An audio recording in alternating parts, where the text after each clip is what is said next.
সবাইকে আমন্ত্রণ। সব খবরে আপনাদের সঙ্গে আছি আমি ফয়সাল তিতুমির। মধ্যরাতেও জমজমাট ভোটের প্রচারণা। বিএনপি চেয়ারম্যান তারেক রহমান সিলেট থেকে ধানের শীষের পক্ষে প্রচার শুরু করেছেন।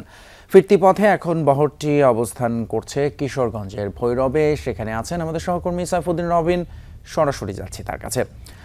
রবিন, ঢাকায় ফেরার পথে আর কয়টি সমাবেশে তিনি অংশ নিতে পারেন?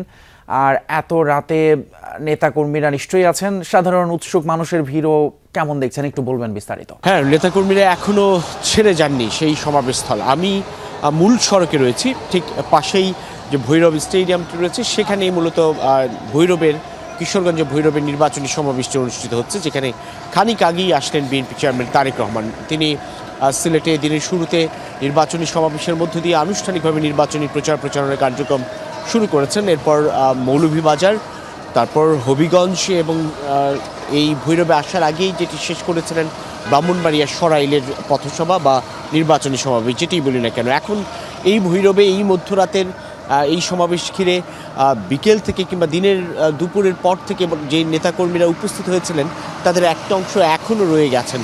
খানিকটা শীত আছে, তারপরেও তারা এই সমাবেশ ছেড়ে যাননি বা সমাবেশ স্থল ছেড়ে যাননি। অপেক্ষায় ছিলেন তাদের প্রিয় নেতা বিএনপি চেয়ারম্যান তারেক রহমানকে দেখার জন্য এবং তার বক্তব্য শোনার জন্য। এরপরেই এখান থেকে রওনা হয়ে নরসিংদীতে একটি পথসভা অনুষ্ঠিত হওয়ার কথা রয়েছে এবং সবশেষ এই প্রথম দিনের কর্মসূচির সবশেষ সভাটি অনুষ্ঠিত হওয়ার কথা রয়েছে নারায়ণগঞ্জের ২৫০০ এলাকার রূপগঞ্জ গাউসিয়ায়। সেটির মধ্য দিয়ে আজকের মতো তিনি কর্মসূচিটি শেষ করবেন, যেটি নির্বাচনী প্রচারণা শুরুর পর আনুষ্ঠানিকভাবে বিএনপির নির্বাচনী সমাবেশের এই যাত্রায় দলের চেয়ারম্যান তারেক রহমান নিজেই এক ধরনের নেতৃত্ব দিচ্ছেন এবং প্রতিটি কর্মসূচিতেই সমাবেশেই তিনি বারবার বলছিলেন ধানের শীষকে কেন বিজয়ী করা প্রয়োজন। সাধারণ মানুষের কাছে সেই বার্তাটুকু দেওয়ার চেষ্টা করেছেন প্রতিশ্রুতিশীল একটি রাজনৈতিক দল হিসেবে, যে দল বিগত দিনে তাদের কর্মকাণ্ডে কিংবা ভূমিকার মধ্য দিয়ে জনগণের আস্থা অর্জন করেছে, কিংবা জনগণের প্রতি সম্মান রেখে বা জনগণের প্রতি সেই ভরসার জায়গা থেকে তিনি আবারও ধানের শীষের প্রার্থীদের কিংবা বিএনপি মনোনীত প্রার্থীদের পক্ষে ভোট আহ্বান করছেন সাধারণ জনগণের কাছ থেকে। ব্রাহ্মণবাড়িয়ায় যেমনটি ৬টি সংসদীয় আসন ছিল তিতুমির, সেই ৬টি আসনের মধ্যে ২টি আসন বিএনপির সঙ্গে নির্বাচনী সমঝোতা হয়েছিল যুগপৎ আন্দোলনের দীর্ঘদিনের শরিক দল গণসংহতি আন্দোলনের প্রধান সমন্বয়কারী জুনায়েদ সাকি এবং জমিয়ত উলামা ইসলামের জুনায়েদ আল হাবিবকে দেওয়া হয়েছে। সেখানে ধানের শীষের বাইরে মাথাল এবং খেজুর গাছ প্রতীকের প্রার্থীকে বিজয়ী করার জন্য তিনি আহ্বান জানিয়েছেন। অর্থাৎ দেশের নানা প্রান্তে বিএনপি যেসব আসন সমঝোতা করেছে অন্যান্য রাজনৈতিক দলের সঙ্গে, সেই দলগুলোর মধ্যে যারা ধানের শীষ প্রতীকে লড়ছেন না তাদের জন্য ভোট চাইছেন বিএনপি চেয়ারম্যান তারেক রহমান এবং বলছেন যে একমাত্র বিএনপি দায়িত্বশীল একটি রাজনৈতিক দল হিসেবে আগামী দিনে দেশের স্বাধীনতা, সার্বভৌমত্ব এবং সাধারণ জনগণের জীবন মান নিয়ে তাদের সেই পরিকল্পনা বাস্তবায়নের সুযোগ পাবে যদি সাধারণ মানুষ ত্রয়োদশ জাতীয় সংসদ নির্বাচনে তাদেরকে ভোট দিয়ে জয়ী করে। জি, সাইফুদ্দিন রবিন, অসংখ্য ধন্যবাদ। বিএনপি চেয়ারম্যান তারেক রহমানের নির্বাচনী প্রচারণা অনুসরণ করছিলেন তিনি এবং সেখান থেকে জানাচ্ছিলেন বিস্তারিত। এর আগে প্রথম দিনের নির্বাচনী প্রচারণায় যোগ দিয়ে বিএনপি চেয়ারম্যান তারেক রহমান একটি রাজনৈতিক দলের বিরুদ্ধে ইলেকশন ইঞ্জিনিয়ারিং এবং ষড়যন্ত্রের অভিযোগ করেন। সিলেট থেকে ঢাকায় ফেরার পথে প্রতিটি নির্বাচনী সমাবেশে তারেক রহমান বিএনপি মনোনীত ধানের শীষের প্রার্থীকে বিজয়ী করার আহ্বান জানান। অভিযোগ করেন ধর্মের নামে প্রতারণা এবং শিরকি করছে একটি দল। তাদের বর্জনের আহ্বান জানিয়ে তারেক রহমান বলেন ৭১ সালেই সেই দলের ভূমিকা দেখেছে বাংলাদেশ, নতুন করে দেখার কিছুই নেই। তারেক রহমানের নির্বাচনী প্রচার সমাবেশের খবর জানাচ্ছেন সহকর্মী সাইফুদ্দিন রবিন। ক্যামেরায় ছিলেন আলামিন তালুকদার এবং রানা হোসেন। তারেক রহমান আসবেন তাই দূর দূরান্ত থেকে মানুষের ছুটে আসা, জমির আলপথ ধরে, পায়ে হেঁটে, বাসে, ট্রাকে, পিকআপে চড়ে যে যেভাবে পারছেন যোগ দিচ্ছেন বিএনপি চেয়ারম্যান তারেক রহমানের নির্বাচনী সমাবেশে। আর তারেক রহমানও যেন ক্লান্তিহীন, ছুটে বেড়াচ্ছেন এক জেলা থেকে আরেক জেলায়। সিলেট, মৌলভীবাজার, হবিগঞ্জ, ব্রাহ্মণবাড়িয়া কিংবা কিশোরগঞ্জের ভৈরব, একই চিত্র সবখানে। বিএনপির নির্বাচনী সমাবেশে নেতাকর্মী আর সাধারণ মানুষের উপচে পড়া ঢল। ধানের শীষ আর তারেক রহমানের স্লোগানে প্রকম্পিত প্রতিটি সভায়, নেই দিন রাতের ব্যবধান। কোথাও তারেক রহমানের যোগ দিতে রাত হয়ে গেলেও সমাবেশ ছেড়ে যায়নি কেউই। জনাব তারেক রহমানের হবিগঞ্জের নির্বাচনী সমাবেশে যোগ দিয়ে তারেক রহমান বলেন, পোস্টাল ব্যালট দখলের চেষ্টা করছে একটি রাজনৈতিক দল। মুক্তিযুদ্ধে যে দলের ভূমিকার জন্য বহু নারীর সম্ভ্রমহানি ঘটেছে, নতুন করে সেই দলকে দেখবার কিছু নেই বলেও মনে করেন তারেক রহমান। লক্ষ মানুষের প্রাণের বিনিময়ে এই দেশ স্বাধীন হয়েছিল, লক্ষ মা বোনের সম্মানের বিনিময়ে এই দেশ স্বাধীন হয়েছিল। ঠিক ঠিক, কিন্তু সেদিন আজকের এই রাজনৈতিক দলটি কাদের পক্ষ নিয়েছিল? যারা বাংলাদেশকে স্বাধীন হতে দেয় নাই তাদের পক্ষ নিয়ে। তাদেরকে দেখার কথা বলছে, রে ভাই এদেরকে তো আমরা 50 বছর আগে দেখেছি, তাদের ভূমিকা দেশের বিরুদ্ধে ছিল। কাজে নতুন করে আর দেখবার কিছু নাই তাদেরকে। নির্বাচন সামনে রেখে একটি দলের বিরুদ্ধে ষড়যন্ত্রমূলক ইলেকশন ইঞ্জিনিয়ারিং এর অভিযোগ করেন বিএনপি চেয়ারম্যান। বাড়ি বাড়ি গিয়ে আর্থিক প্রলোভনের অভিযোগ তুলে তিনি বলেন, নির্বাচনের আগেই অসৎ কাজ করছে সেই দলটি। বিকাশ নাম্বার নিচ্ছে, ফোন নাম্বার নিচ্ছে, বিকাশ করে টাকা পাঠাচ্ছে, এই বলে তাদের পরিকল্পনা। অনেকে ধরাও পড়েছে, এগুলাও পত্রপত্রিকায় খবরে এসেছে, শুনেছেন এসব খবর? তাহলে নির্বাচনের আগে যারা মানুষকে এইভাবে অর্থ প্রদান করে, আগেই যারা অসৎ কাজ করে, তারা কেমন করে সৎ মানুষের শাসন কায়েম করবে? তারেক রহমান, তারেক মৌলভীবাজারের পথসভায় জামায়াতের নিরাপত্তা প্রটোকল বৃদ্ধির দাবি নিয়ে কথা বলেন তারেক রহমান। মানুষ তাদের চালাকি, তাদের ষড়যন্ত্র ধরে ফেলেছে, তখন তারা সরকারকে গিয়ে বলছে নিরাপত্তা দিতে হবে, নিরাপত্তা দিতে হবে, প্রটোকল দিতে হবে, প্রটোকল দিতে হবে। আজ এইখানে এই মঞ্চে দাঁড়িয়ে আমি সরকারকে অনুরোধ করব, তাদের প্রটোকল দরকারের 3 ডবল করে দেন। এর আগে দিনের শুরুতে পুণ্যভূমি সিলেট থেকে নির্বাচনী প্রচারণা শুরু করেন বিএনপি চেয়ারম্যান। দলীয় প্রার্থীদের বিজয়ী করার আহ্বান জানিয়ে তুলে ধরেন দেশ গড়ার নানা পরিকল্পনা। এ সময় তিনি বলেন, বিভিন্ন টিকিটের নামে একটি দল শিরক করছে, নির্বাচনের আগেই মানুষকে ঠকাচ্ছে তারা। নির্বাচনের আগেই একটি দল এই দিব ওই দিব বলছে, টিকিট দিব বলছে না, যেটার মালিক মানুষ না সেইটার কথা যদি সে বলে, এক সেরে কি করা হচ্ছে, হচ্ছে না? যার মালিক আল্লাহ, যার অধিকার শুধু আল্লাহর একমাত্র, সবকিছুর অধিকার উপরে আল্লাহর অধিকার। কাজেই আগেই তো আপনাদেরকে ঠকাচ্ছে, নির্বাচনের ফলে তাহলে কেমন ঠকাবে আপনাদেরকে বোঝে নেবার।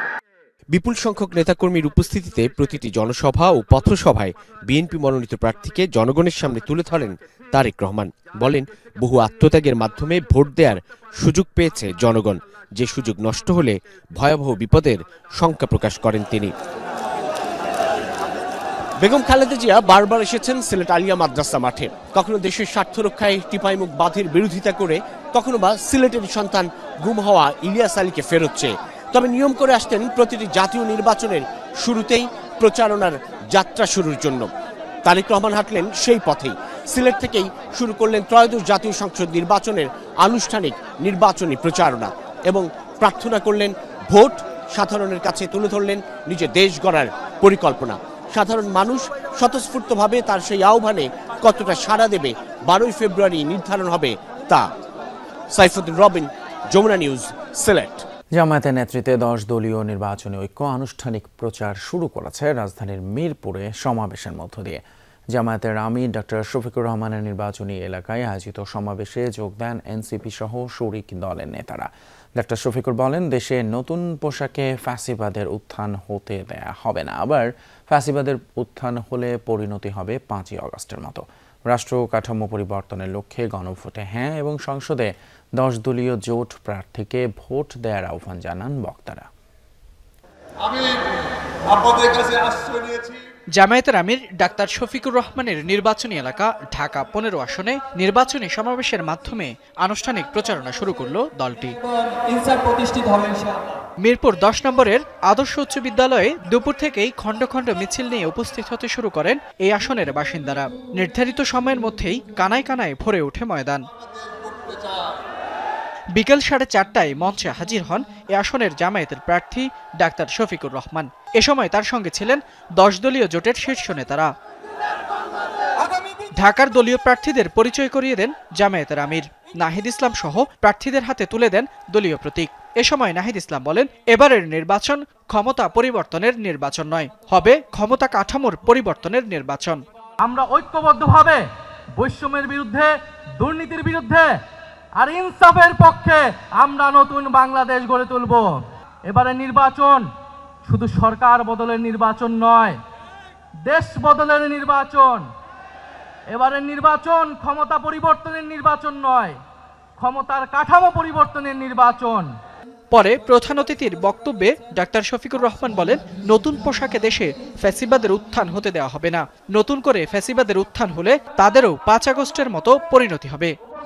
আর এই দেশে আমরা ফ্যাসিবাদের ছায়াও দেখতে চাই না। ফ্যাসিবাদ এখন যদি নতুন কোনো জামা পরে আমাদের সামনে আসে, 5 আগস্ট যে পরিণতি হয়েছিল সেই নতুন জামা পরা ফ্যাসিবাদের একই পরিণতি হবে। এবার রাষ্ট্র কাঠামো পরিবর্তনের লক্ষ্যে গণভোটে হাকে জয়যুক্ত করার আহ্বান জানান জামায়াতের আমির। এর অর্থ হচ্ছে চাঁদাবাজের বিপক্ষে হা ভোট, এর অর্থ হচ্ছে দখলদারদের বিরুদ্ধে হা ভোট, এর অর্থ হচ্ছে ফ্যাসিবাদের বিরুদ্ধে হা ভোট, এর অর্থ হচ্ছে ব্যাংক ডাকাতের বিরুদ্ধে হা ভোট। এই 10 দলকে বিজয়ী করার মানে হচ্ছে আধিপত্যবাদের বিরুদ্ধে হা ভোট। এ সময় নিজ নির্বাচনী এলাকার উন্নয়নে তার সংক্ষিপ্ত ইস্তেহার তুলে ধরেন ডাক্তার শফিকুর রহমান। এর আগে ত্রয়োদশ জাতীয় সংসদ নির্বাচনের প্রচারণার প্রথম দিনে রাজধানীর বিভিন্ন এলাকায় দাঁড়িপাল্লার পক্ষে প্রচারণা চালান জামায়াতে ইসলামীর প্রার্থীরা। সকালে মহাখালীর ওয়ারলেস গেটে দাঁড়িপাল্লা ও গণভোটের পক্ষে গণসংযোগ করেন ঢাকা 17 আসনের প্রার্থী doctor SM Khaliduzzaman. Faisal Mahmud, Jamuna news, Dhaka. নির্বাচনী পরিবেশ শেষ পর্যন্ত সুষ্ঠু এবং শান্তিপূর্ণ রাখতে সবার প্রতি আহ্বান জানিয়েছেন জামায়াতের নেতৃত্বাধীন 10 দলীয় জোটের প্রার্থী এনসিপির আহ্বায়ক নাহিদ ইসলাম। ত্রয়োদশ জাতীয় সংসদ নির্বাচনের প্রথম দিনের প্রচারণার শেষ ভাগে নিজ আসন ঢাকা 11-এর অন্তর্গত ভাটারা এলাকায় প্রচারণায় গিয়ে আহ্বান জানান তিনি। নাহিদ ইসলাম বলেন, রাজনীতিতে গঠনমূলক সমালোচনা থাকবে, তবে তা যাতে বাড়াবাড়ি পর্যায়ে না যায় সেদিকে সবারই লক্ষ্য রাখা উচিত। বলেন, সবার অংশগ্রহণে একটি সমৃদ্ধ বাংলাদেশের লক্ষ্যে অংশগ্রহণমূলক নির্বাচন জরুরি। বৃহস্পতিবার সন্ধ্যার পর ভাটারা ও বাড়িধারার বিভিন্ন এলাকায় প্রচারণা চালিয়েছেন এই প্রার্থী। এ সময় বিজয়ী হলে নির্বাচনী এলাকার নানা নাগরিক সমস্যা সমাধানে আশ্বাস দেন নাহিদ ইসলাম। মানুষ আসলে এবার খুবই সচেতনভাবে ভোট দিবে। মানুষ যে সত্যিকার অর্থে তার পাশে দাঁড়াতে পারবে, পাশে অতীতে দাঁড়িয়েছে, ভবিষ্যতে দাঁড়াবে, এই আস্থার জায়গাটা যারা পারবে, আমরা মনে করি আমাদের সেই আস্থার জায়গাটা আমরা নিতে পারবো। এক বাক্যে এক কথা, আমরা আর কোনো চাঁদাবাজ, কোনো সন্ত্রাস আমরা এই এলাকায় দেখতে চাই না, সারা বাংলাদেশে দেখতে চাই না। আগামী সমৃদ্ধ বাংলাদেশ গঠন করবে আমরা। নির্বাচনী প্রচারের আড়ালে কিছু ব্যক্তি এবং সংগঠন ভোটারদের ব্যক্তিগত তথ্য এবং NID সংগ্রহ করছে, এমন অভিযোগের সত্যতা পেয়েছে ইসি। এই বিষয়ে ভোটার, প্রার্থী সহ সংশ্লিষ্ট সবাইকে সচেতন হতে আহ্বান জানানো হয়েছে। বৃহস্পতিবার সন্ধ্যায় নির্বাচন ভবনে এক ব্রিফিংয়ে এমনটাই জানান ইসি সচিব। নির্বাচনের ভোট গণনার সময় বেশি লাগবে বলেও জানান তিনি। বলেন, প্রার্থী দ্বৈত নাগরিকত্বের ব্যাপারটি গোপন করা হলে ব্যবস্থা নেবে কমিশন। ভোটের সময় মোবাইল এবং ইন্টারনেট ভিত্তিক ব্যাংকিং কার্যক্রম বন্ধ নয়, সীমিত করা হবে বলে জানান তিনি। অযোগ্যতার তথ্য পেলে সেটা যদি জানায়, কমিশন সেটা পরীক্ষা করে দেখবে এবং সেক্ষেত্রে প্রয়োজনীয় ব্যবস্থা নেবে।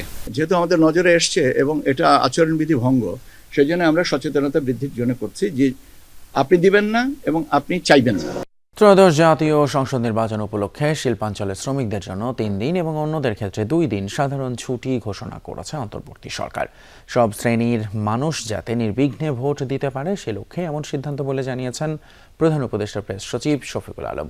দুপুরে উপদেষ্টা পরিষদের বৈঠকের পর ফরেন সার্ভিস একাডেমিতে এক ব্রিফিংয়ে এসব কথা বলেন তিনি।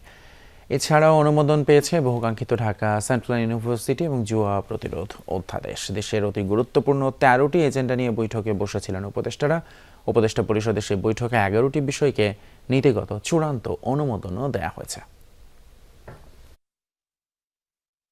যারা অনেকে ঢাকায় বা বিভিন্ন ইন্ডাস্ট্রিয়াল টাউনে আছেন বা বিভিন্ন বড় শহরে আছেন, তারা তাদের গ্রামের বাড়িতে যেখানে ভোটার সেখানে ভোট দিতে পারবেন।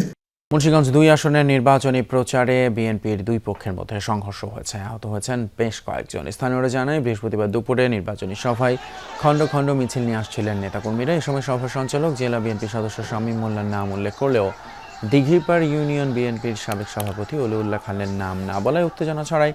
এক পর্যায়ে সভার সঞ্চালককে মারধর করা হয়। বিএনপি নেতা শামীম মোল্লা এবং অলিউল্লাহ খানের সমর্থকরা জড়াই সংঘর্ষে দফায় দফায় সংঘর্ষের খবর পেয়ে পুলিশ পরিস্থিতি নিয়ন্ত্রণে আনে।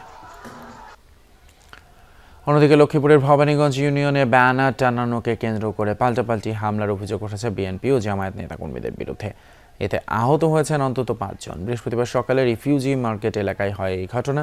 স্থানীয়রা জানায় ব্যানার টানানোকে কেন্দ্র করে দুদলের নেতাকর্মীদের মধ্যে বাকবিতণ্ডা হয়, যা গড়ায় পাল্টাপাল্টি হামলায়। আহতরা হাসপাতালে চিকিৎসাধীন। পুলিশ জানিয়েছে তদন্ত সাপেক্ষে ব্যবস্থা নেওয়া হবে। অন্যদিকে কুমিল্লার হোমনায় বিএনপি প্রার্থী এবং স্বতন্ত্র প্রার্থীর সমর্থকদের মধ্যে সংঘর্ষ হয়েছে। এই ঘটনায় আহত হয়েছেন অন্তত 5 জন। স্থানীয়রা জানায় সাবেক মন্ত্রী এম কে আনোয়ারের কবর জিয়ারত শেষে হোমনা শ্রীমধ্যী গ্রামের উদ্দেশ্যে রওনা হয় স্বতন্ত্র প্রার্থী এবং তার সমর্থকেরা। এ সময় হোমনা ব্রিজের কাছে পৌঁছালে অপর দিক থেকে আসা ধানের শীষ প্রতীকের প্রার্থী সেলিম ভূঁইয়ার সমর্থকরা তাতে বাধা দেয়। বাকবিতণ্ডার এক পর্যায়ে দুই গ্রুপের মাঝে ধাওয়া পাল্টা ধাওয়া সংঘর্ষ চলে। গণভোটে হ্যাঁ ভোট জয়ী হলে বর্তমান সরকার একটি বিপ্লবী সরকার গঠন করবে বলে শঙ্কা প্রকাশ করেছেন জাতীয় পার্টির চেয়ারম্যান জিএম কাদের। বৃহস্পতিবার রাতে প্রয়াত রাষ্ট্রপতি হোসেন মোহাম্মদ এরশাদের কবর জিয়ারত করেন তিনি। এরপর নির্বাচনী প্রচারণা শুরুর আগে আশঙ্কা প্রকাশ করে বলেন, হ্যাঁ ভোট জয়যুক্ত হলে নির্বাচনের পর সংসদ এবং গঠিত সরকারকে অন্তর্বর্তী সরকারের অধীনে কাজ করতে হবে। এ সময় দলটির প্রেসিডিয়াম সদস্য সহ অন্যান্য নেতাকর্মীরা উপস্থিত ছিলেন।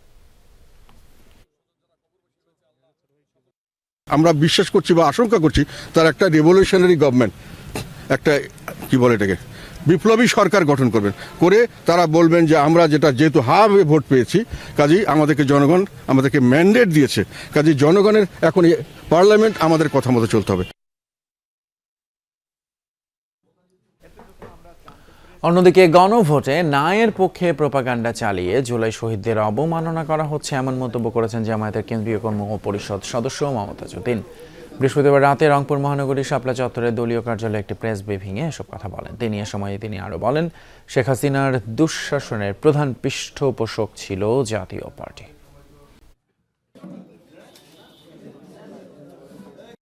আমরা মনে করি জিএম কাদের নায়ের পক্ষে যে প্রোপাগান্ডা চালাচ্ছেন, শহীদদের প্রতি অবমাননা করছেন, তাকে দ্রুত গ্রেফতার করে আইনের আয়তায় নিয়ে আসা উচিত।